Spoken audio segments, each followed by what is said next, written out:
Buenos días, Egunon Denoi. Muchas gracias y aquí estamos de nuevo.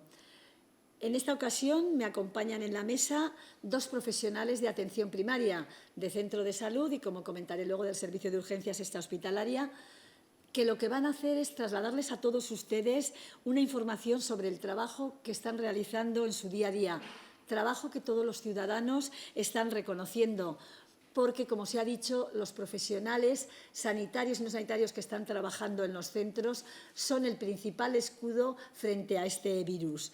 Ellos les van a contar cómo realizan el seguimiento, la información, cómo están resolviendo sus dudas. Les vamos a escuchar en breve. Ellos son, a mi derecha está el doctor Pablo Aldaz, es médico de familia, es el director del Centro de Salud de San Juan y, asimismo, es miembro del Grupo de Prevención de Enfermedades Infecciosas de la Sociedad Española de Medicina Familiar y Comunitaria. Y a mi izquierda está Paula López. Paula es enfermera del Consejo Sanitario, del cual seguro que muchos de ustedes conocen el teléfono y del cual tiene la información ante sus dudas, ante su necesidad de información y, sobre todo, si su centro de salud está cerrado, llame al Consejo Sanitario. Yo quiero comentar una cuestión. Estos profesionales son los que están transmitiendo información, los que están transmitiendo pautas de actuación, apoyo, escucha. Y, en definitiva, son los que están transmitiendo a la población confianza en cómo desde el sistema sanitario se está resolviendo una situación de la cual todos ya sabemos que es muy seria, que es una situación en la que nos quedan unos días, incluso diría que unas 2 semanas, de tener un incremento importante en el número de pacientes afectados. Y, en este sentido, lo que sí que les voy a comentar es cómo están en este momento las cifras, cómo está la foto de la infección por coronavirus. A día de hoy tenemos 593 casos positivos por coronavirus en Navarra. Un total de 195 son las personas que se encuentran hospitalizadas y, de estas 195 personas, 21 se encuentran en unidades de cuidados intensivos. En seguimiento, en atención domiciliaria, están 398 personas. Y también he de decir que el número de personas fallecidas en este momento asciende a 6 personas. Lo digo, desgraciadamente, el último es un varón de 69 años, que era una persona, estaba en situación de cuidados paliativos y con pluripatología, con varias enfermedades de base. El número de profesionales sanitarios confirmados por infección de coronavirus está en este momento y se eleva a 72 profesionales sanitarios. He de decir también que, como dato positivo, hay una persona que verán también en la información que mandamos al Ministerio, que es un caso positivo dado de alta en lo que se llama una alta epidemiológica, que es una persona que está sin síntomas, se le ha dado de alta, ha estado después del alta hospitalaria en su domicilio 14 días y ya es una alta epidemiológica. Valoración un poco que quiero comentar es que, bueno, pues es una realidad, como nos está pasando estos días, que están diagnosticándose más casos que la semana anterior y que comentaba que en la semana siguiente nos va a aumentar bastante más. Y la previsión es que incluso pues esto pueda ser 10, incluso 15 días hasta esta espera de que la curva empiece a modificarse. También es verdad que en las últimas horas estamos pudiendo constatar que ha habido un aumento en la gravedad de casos confirmados, probablemente en relación con que estos casos están afectando a población de más edad y población que tiene más problemas de salud de base. Cuando hablamos de patologías crónicas, sí que querría comentar a qué nos referimos. Son problemas cardiovasculares crónicos, hipertensión, entre los que están incluidos diabetes, problemas cardíacos. También son problemas respiratorios crónicos, lo que llamamos enfermedad pulmonar obstructiva crónica o asma, y también déficits inmunitarios, bien sea primarios o secundarios en relación con otras enfermedades de base, como pueden ser las oncológicas. Decir que esto está conllevando también a que está habiendo un más alto porcentaje de ingresos en UCI. En este momento estamos en torno al 4% de pacientes ingresados, en la medida que tenemos pacientes, como estaba comentando, pues más graves. Sí que he de decir que en los pacientes hospitalizados tenemos a un 37% de personas mayores de 74 años. La semana pasada, el 74% de los pacientes que eran nuevos diagnosticados estaban en seguimiento domiciliario, pero también en esta semana, con los nuevos casos, es en torno como al 55-60%. Esto nos va bajando porque, como estaba comentando, y en relación con este tema de edad y de problemas de salud crónicos, pues están ingresando más pacientes.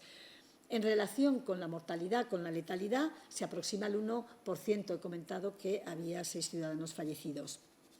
Hay otra cuestión, que es la de la incorporación de profesionales sanitarios jubilados. He de decir también que en las listas que tenemos de profesionales de enfermería, de profesionales de auxiliares de enfermería, en contratación temporal, lógicamente, esas listas son de las que se está llamando y se va a seguir llamando antes de pasar a estos otros profesionales. Sí que de manera paralela y en base al Decreto Ley Foral 1/2020, que posibilita tanto que prolongue su permanencia en servicio activo, así como que se reincorpore al servicio activo profesionales sanitarios jubilados, como comentaba ayer, menores de 70 años, sí que querría comentar que desde el Servicio Navarro de Salud se ha habilitado un correo electrónico en el que los profesionales que desean prestar sus servicios acogiéndose a estas medidas excepcionales puedan facilitar su nombre, su titulación y teléfono, y la dirección esta de correo que está en Navarra, en la página web del Gobierno de Navarra, es empleosa, que sería empleosalud, o sea, sería empleosa@navarra.es. También el Colegio de Médicos y el Colegio de Enfermería han hecho un llamamiento a sus respectivos colegiados y colegiadas jubilados que deseen incorporarse a trabajar en el sistema sanitario. Y, desde luego, que en este sentido quiero agradecer el esfuerzo, la colaboración y la comunicación continua que nos están dando los colegios profesionales para colaborar y tener una información coordinada en este aspecto. De todas maneras, sí que me parece a reseñar que en este tema que estoy comentando ya hay 54 profesionales médicos que están dispuestos a incorporarse. Y hay, no lo diría la cifra exacta, pero tenemos 217 entre profesionales de enfermería, profesionales, incluyen allí jubiladas, alumnas de último año. Es una cifra que es más global y que incluye más profesionales, pero dado por lo que está suponiendo de esfuerzo solidario, de colaboración con los colegios, me parece importante. Lo que obviamente se va a hacer es priorizar por ámbitos y tener en cuenta también el tema del tiempo de jubilación. Finalmente, y porque no quiero extenderme más, porque me parece que realmente aquí tienen un papel hoy muy importante los profesionales, les voy a pasar la palabra para que nos expliquen cómo están funcionando los centros de salud, cómo se ha reorganizado la atención con el objeto de atender de manera adecuada a los pacientes crónicos que no sea demorable, a los pacientes con patología respiratoria con circuitos especiales. ¿Cómo se está haciendo el seguimiento? Ellos son la puerta de entrada, como se comentará desde el Consejo Sanitario. En el Consejo Sanitario, hace unos meses, teníamos un horario de tarde y de fines de semana con una enfermera, y ahora tenemos 10 enfermeras que están contestando estos consejos, 8 de día, 2 en horario de noche. La atención de este servicio de consejo sanitario es de 24 horas. También se ha puesto un nuevo servicio de enfermería de coordinación en el 112, que luego Paula nos explicará, y la verdad que ha cuadriplicado la capacidad de respuesta, atienden muchas llamadas, pero bueno, como comentaba, ahora es su momento de que ellos se lo expliquen y ustedes puedan preguntar. Reseñar que desde luego son muchos los ciudadanos que me están manifestando el agradecimiento por este tipo de atención, por este tipo de seguimiento, y, como comentaba antes, este escudo es el del apoyo y el de la confianza. Muchas gracias, y voy a pasar la palabra a Paula López, enfermera del Consejo Sanitario. Buenos días, soy Paula López y soy una de las enfermeras del Consejo Sanitario que pertenece al Servicio de Urgencias Extrahospitalarias. Para comenzar, decir que el Consejo Sanitario, antes de empezar esta crisis, se dedicaba a atender a personas pluripatológicas o pacientes crónicos que demandaban un poco su atención, y poco a poco fuimos a más y fuimos atendiendo un poco a personas con procesos agudos. por lo que estábamos una enfermera cuando cerraba los centros de salud y por las tardes y los fines de semana 12 horas.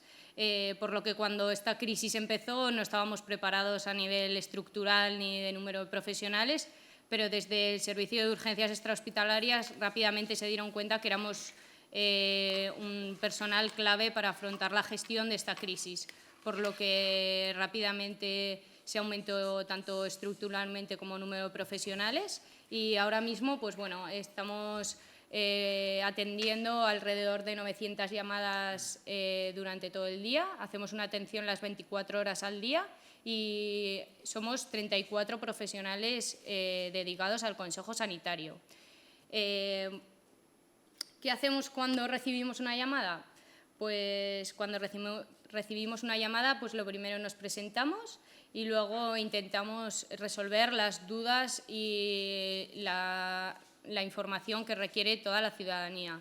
Si detectamos que la ciudadanía o los pacientes que llaman al número de consejo sanitario tienen sintomatología leve, lo que hacemos es dar unos autocuidados a cada persona individualizadamente, que son pues, el aislamiento en domicilio, mantener las distancias de seguridad, una higiene de manos de manera eficaz, correcta y de manera continua. También utilizar una vajilla y una higiene de artículos de aseo de manera individual y que si tienen tos o estornudos siempre usen pañuelos desechables, siempre si no tienen pañuelos desechables utilicen la zona interna del codo y que si tienen fiebre de forma leve pues usen su antitérmico habitual. También les aconsejamos que cojan cita con su médico de atención primaria para que haga un seguimiento de dicho proceso.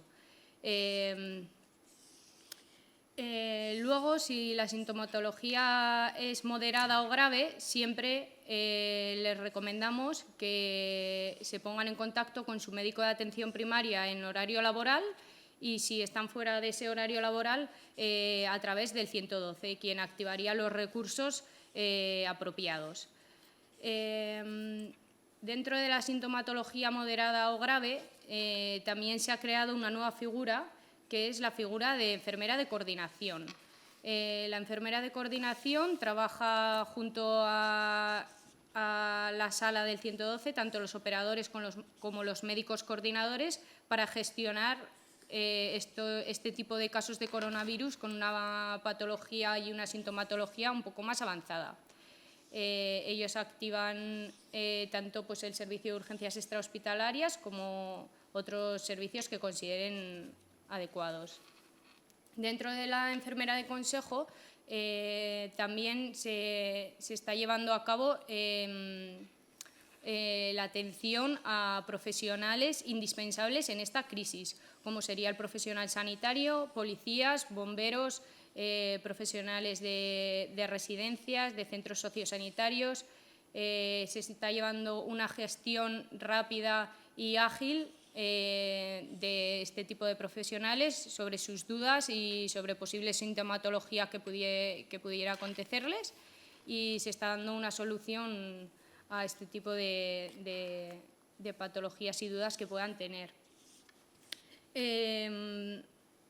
Quiero finalizar pues, un poco agradeciendo a todos mis compañeros todo el trabajo y esfuerzo que están realizando en estos momentos de tanto trabajo y de crisis y del Servicio de Urgencias Extrahospitalarias y de otros servicios y darle muchos ánimos para lo que está por venir.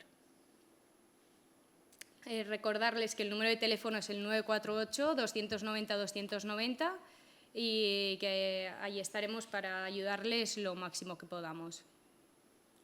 Muchísimas gracias, Paula, por tu información. Gracias, como has comentado, a todo el servicio y a todos los profesionales por toda vuestra implicación y esfuerzo. Y paso la palabra al doctor Pablo Aldaz, médico de familia del Centro de Salud de San Juan y director del equipo. Muchas gracias, señora consejera. Bueno, nosotros hemos tenido que reorganizar básicamente nuestro servicio y adaptarnos a las circunstancias, que además son cambiantes, diríamos, día a día o por lo menos semana a semana. Hemos estructurado nuestra consulta de otra manera. Lo que hacemos ahora es la primera mitad de la mañana dedicarla a ver la patología habitual, porque lógicamente nuestros conciudadanos siguen teniendo enfermedades. Y la segunda mitad de la mañana todos los temas derivados del coronavirus. Entonces el proceso es, en el caso de sospecha de coronavirus, el paciente llama a admisión, el personal de admisión ya tiene unos criterios claros de cribado y se lo pasa con una consulta no presencial al médico de familia. El médico de familia valora siempre telefónicamente la necesidad o no de que el paciente acuda al centro, tratando siempre de evitar que acuda para que no tengamos riesgos de contagio. En el caso de que tenga que acudir, porque sospechamos que hay que hacer una exploración, porque tiene signos que nos importan y que hay que verlos, lo que hacemos es citarlos en un circuito independiente. Hay un circuito que es específicamente para los pacientes respiratorios, que es independiente del resto, que está atendido por un profesional todo el día, con su correspondiente equipo de protección individual, y entonces se le cita en ese hueco, en esa agenda, con una hora concreta y se le pide al paciente que, por favor, se ciña a esa hora concreta. Hay mucha gente mayor, sobre todo, que está acostumbrada a venir antes, con antelación a los sitios. Le pedimos, por favor, que en estos casos no. En estos casos tienen que venir a la hora en punto para no juntarse con otros pacientes y para no poder contagiarlos. A partir de ahí, el profesional que ve ese circuito de respiratorio decide si hay que hacer una placa o se puede quedar en casa o lo que nosotros creamos conveniente. También se discierne si es patología derivada del coronavirus o es otra patología respiratoria. Obviamente nosotros seguimos viendo amigdalitis, seguimos viendo faringitis de otro tipo, seguimos viendo descompensaciones de POC. Entonces, esa patología lleva su curso y no la descuidamos en ningún momento. La segunda mitad de la mañana es la que nos lleva un poquito más tiempo y en este caso lo que hacemos es ver todo lo derivado con el coronavirus. En este caso casi siempre son llamadas todas y podemos distinguir como tres grandes bloques de lo que nos está demandando la población. Por un lado tenemos los pacientes que tienen síntomas y que quieren saber qué es lo que tienen que hacer. A partir de ahí nosotros vamos decidiendo y vamos diciéndoles las pautas que tienen que seguir. Tenemos un gran bloque que es el de las bajas laborales. A nosotros nos está creando un problema porque en el caso de pacientes que tienen síntomas no hay ninguna duda. Es una baja laboral como otra cualquiera, tienen derecho a ello porque tienen una enfermedad. La pregunta viene cuando son contactos de esos pacientes. Contactos de pacientes ya confirmados que o bien son contactos domiciliarios o bien contactos en el ámbito laboral. Eso tiene un curso diferente y lo gestionamos con el servicio de salud laboral, de nuestros compañeros de salud laboral. Y hay un tercer supuesto en el tema de las bajas laborales, que son la gente que cree que tiene riesgo por una condición específica personal o de enfermedad. Un ejemplo típico son las embarazadas que nos están llamando continuamente. Yo soy de riesgo, yo puedo estar trabajando en mi empresa. Bueno, en este caso la pregunta la tienen que hacer siempre al Servicio de Prevención de Riesgos Laborales, que es la que valorará individualmente su riesgo y le dirá qué es lo que tiene que hacer y lo que no tiene que hacer. Y luego hay un gran bloque que nosotros también atendemos, que es el del miedo, el de la inquietud, de las preocupaciones. En esta pandemia nos estamos olvidando un poco de la carga psicológica que están llevando mucha gente por todo lo que supone lo que nos ha venido encima.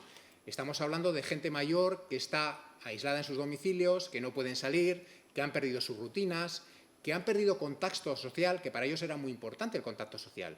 Y nosotros tenemos que, en la medida de lo posible, reconfortarles, ayudarles, ofrecerles alguna alternativa. He de decir, por ejemplo, en San Juan, que tenemos una iniciativa de actividad comunitaria como es el Pacto por el Mayor, ha sido sorprendente la respuesta que hemos tenido, porque hemos pedido voluntarios para ayudar a esta gente que está aislada en casa, a los ancianos. En las primeras 3 horas se nos ofrecieron ya 40 personas del barrio de San Juan para echar una mano, para acudir a los domicilios, para ayudar a la gente. Eso nos llena de orgullo como conciudadanos, porque yo creo que en estos momentos es cuando la gente da lo mejor de sí. Y en cuanto a los profesionales, bueno, les he de decir que de momento la moral está alta, la gente está colaborando continuamente, no hay más que ofrecimientos de qué más puedo hacer. Se nos pidió por parte de la Consejería que abriéramos los centros de salud, los festivos y los fines de semana con el objetivo de descargar las urgencias, que es lógico. Y en el primer momento que yo se lo planteé a mis compañeros he tenido un exceso de ofrecimientos. Tenemos más gente de la que necesitamos para cubrir todas esas plazas. Entonces, yo creo que es un orgullo para todos el comportamiento de nuestros conciudadanos y el comportamiento específico de lo que están siendo nuestros compañeros de trabajo, ya sean administrativos, enfermería o medicina. En cuanto al seguimiento de los pacientes a domicilio, lo realiza básicamente enfermería. En función de unos criterios que tenemos, evaluamos el riesgo y la evolución clínica de estos pacientes y se decide si la enfermera le tiene que llamar todos los días, o cada 2 días, o cada 3. Al paciente se le comentan cuáles son los signos de alarma por los que tiene que llamarnos inmediatamente y a partir de ahí ese paciente, bueno, pues puede manejarse en casa con cierta tranquilidad, sabiendo que va a tener un seguimiento y que si tiene algo fuera de lo normal, sabe lo que tiene que ser, lo identifica y nos llama inmediatamente. Y a partir de aquí, bueno, vamos a ir viendo un poquito la evolución. Ya digo que esto, en estos problemas de salud pública, siempre hay que ser flexible. Hay que ver un poquito día a día qué es lo que pasa. Y yo quiero decirles además a los ciudadanos que dentro de lo que cabe estén tranquilos porque se está haciendo lo que se tiene que hacer. En las crisis de salud pública, la única mala decisión es no tomar ninguna decisión. Aquí se han tomado decisiones y eso es lo que hay que hacer. Y bueno, luego vendrá la cofradía de, sí, yo ya lo sabía, a título póstumo todos acertamos todos, pero ahora se está haciendo lo que la evidencia científica dice que hay que hacer y saldremos de esta. Saldremos de esta y tenemos que intentar que sea con cuantos menos conciudadanos nuestros que dejemos por el camino. Saldremos de esta en un tiempo, hay que pensar ya en qué va a pasar en mayo o en junio, para alegrarnos un poco la vida a todos, porque lo necesitamos, pero de esta vamos a salir y vamos a salir bastante bien parados. Muchas gracias, doctor Aldaz. La verdad es que tanto él como Paula nos han transmitido lo que es una atención integral, una atención sanitaria biopsicosocial, que es la que se está haciendo desde todos los ámbitos de la atención primaria con corresponsabilidad, como se ha comentado, por parte de ciudadanos solidarios que responden a ofrecimientos y con los criterios que se ha estado comentando. Respondemos pues ahora a las preguntas que nos vayan haciendo. Sí, buenos días, buenas tardes. Javier Izú, de Radio Nacional, comenta, suponiendo que son más las personas que están pasando coronavirus sin habérseles practicado el test, pregunta, ¿no son también foco contaminante respecto a quienes les rodean en casa, que posiblemente vayan a salir más adelante? Bueno, estos pacientes que están en casa, que hemos comentado estos días previos, y si quieren ahora lo comentará también el doctor Aldaz, porque son parte de los pacientes que atienden por teléfono con casos leves, que no se les realiza el test, que permanecen y se les dan consejos de aislamiento en el ámbito domiciliario y a los que en este seguimiento cada día se les pregunta cómo van y se les comenta si están siguiendo estas medidas de aislamiento. ¿Es así, doctor Aldaz? Es así, consejera. Los contactos de casos ya confirmados tienen también un protocolo de actuación, de higiene básica, de control, de aislamiento preventivo relativo, y como lo tenemos todos los ciudadanos. Hemos visto hoy un poquito las colas que había, por ejemplo, en los supermercados con una separación suficiente. Hay que tener en cuenta que el virus no es de transmisión aérea, es de transmisión por gotitas de secreciones. Entonces, con una distancia suficiente, con un lavado de manos suficiente y demás, no se contagian.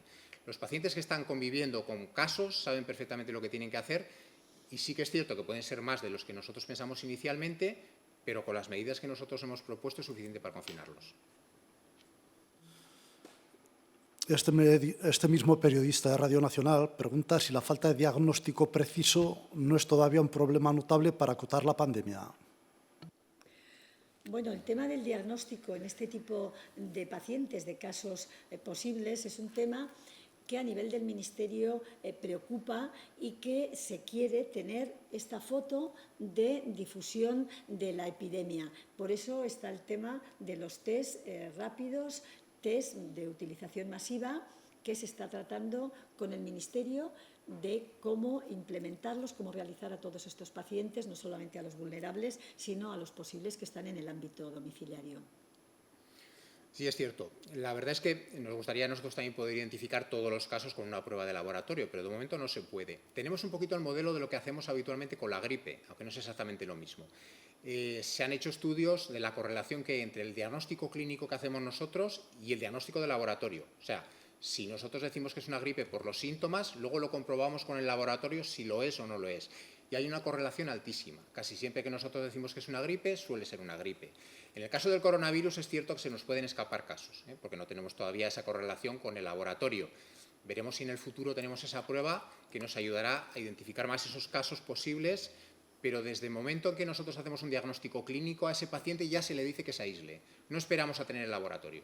Desde el mismo momento se le dice que se la aísle y que tenga medidas de precaución por si acaso. Esto que comenta el doctor Aldaz, que se hace con la gripe, es lo que se llama la red de médicos centinela. Y esto, desde Salud Pública, se va a implantar y durante todo el tiempo que dure esta epidemia se contemplará. Navarra Televisión comenta, Navarra es una de las comunidades autónomas más afectadas y pregunta si existe algún mapa de incidencia para seguir la evolución. Bueno, es verdad que en Navarra, como hemos comentado, hemos subido en la tasa de incidencia. También habría que contemplar si estamos realizando más pruebas respecto al total de la población. En este aspecto, como comentaba, seguimos todas las indicaciones del Ministerio. Y, de momento, los datos que nosotros estamos ofreciendo son los datos siguiendo estos acuerdos a nivel de las comunidades autónomas bajo el criterio del Ministerio. Este mismo medio se pregunta sobre definición precisa de patologías previas. Comenta, gente mayor tiene enfermedades, pero no se tiene claro a cuáles se refieren. ¿Hay algunas que se hayan repetido en los 6 fallecimientos? Cuando comentamos de pacientes con pluripatologías, que se da más en edades avanzadas, puesto que la prevalencia de patologías crónicas va aumentando con la edad, es un poco lo que he comentado antes, sobre todo son enfermedades cardiovasculares, incluyendo allí patologías cardíacas, como insuficiencia cardíaca, diabetes, demencia, hipertensión, también otro tipo de enfermedades como son las respiratorias crónicas, enfermedad pulmonar obstructiva crónica, asma, inmunodeficiencias que he comentado, primarias y secundarias. Secundarias muchas son en relación con procesos oncológicos, y esto es lo que cuando nos referimos hablamos de poblaciones vulnerables, que tienen más vulnerabilidad en relación con estas patologías. Desde Radio Tudela, Paul Carcavilla indica sobre la falta de material sanitario en residencias de la Ribera, cuándo y cómo se va a solucionar. No sé si tiene esta información. Bueno, también se ha señalado desde el Ministerio, es una realidad que ha habido problemas de abastecimiento a nivel de todo el Estado y también en los diferentes países.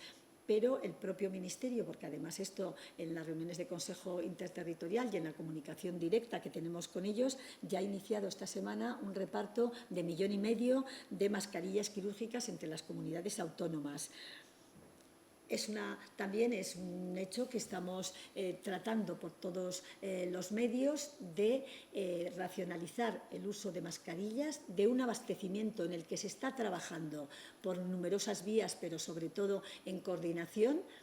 Hoy mismo a la tarde he de comentar que tenemos una comisión interdepartamental y también dentro de las numerosas actuaciones y sobre todo dejando claro que el Ministerio trabaja en este tema, está ya iniciando todo este reparto, pero seguimos vías en paralelo de que, por ejemplo, las empresas puedan donar mascarillas o material que tienen de protección y que en este momento pues no se está utilizando porque están cerradas o que tienen un material en estocaje. A través de la Comisión Interdepartamental vamos a hacer un llamamiento a las empresas, lo mismo que a través del Colegio de Farmacias, a las farmacias, pero en paralelo estamos teniendo material y vamos a recibir, pero es verdad que hemos tenido dificultades que nos han llevado a hacer un uso eficiente y racional. Y en ese aspecto, lo mismo que decía ayer, sí que aprovecharía para la población en general decir que la población que está sana no necesita usar mascarilla durante esta crisis sanitaria. Sí pacientes que tengan síntomas y sí los profesionales.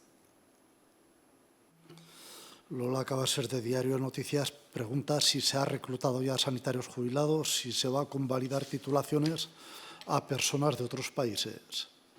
Bueno, respecto a los sanitarios jubilados, lo que he comentado antes, está la información que nos han pasado de los colegios profesionales, está la Dirección de Profesionales del Servicio Navarro de Salud, que a través de la página web tiene un enlace. He dado los números que he comentado antes, que para el poco tiempo que llevamos me parece muy importante y que lo que se está es priorizando en qué especialidades, en qué servicios y teniendo en cuenta este tema de la edad de jubilación también. Si necesitamos más profesionales, en la medida que pueda haber profesionales afectados, está el tema de los contratos de los residentes y también estaba contemplado, porque en todo esto lo que sí que vamos contemplando es medidas progresivas según va avanzando la situación. En esto es lo que consiste un plan de contingencia, en tener preparados a todos los niveles esta adaptación a las situaciones que vamos teniendo. Y el tema del título de profesionales extracomunitarios que no lo tenían homologado también es un tema que a nivel del Ministerio se está tratando y trabajando. María José del Diario de Navarra indica que los casos en UCI se han duplicado. ¿Quiere saber cómo está la situación en estos momentos y cuál es el perfil de los ingresados ahí en UCI? Bueno, hay una realidad que he comentado también antes, que han aumentado los casos de la UCI. Son datos que son cambiantes, pero sí que comentaríamos que el perfil de pacientes que tenemos ingresados en UCI, pues el 20% están entre 65 y 70 años. Lo mismo que a nivel global, querría comentar que el 53,59% de las personas ingresadas son personas mayores de 65 años y de ellas el 37% son personas mayores de 74 años. Esto en la globalidad de los ingresados.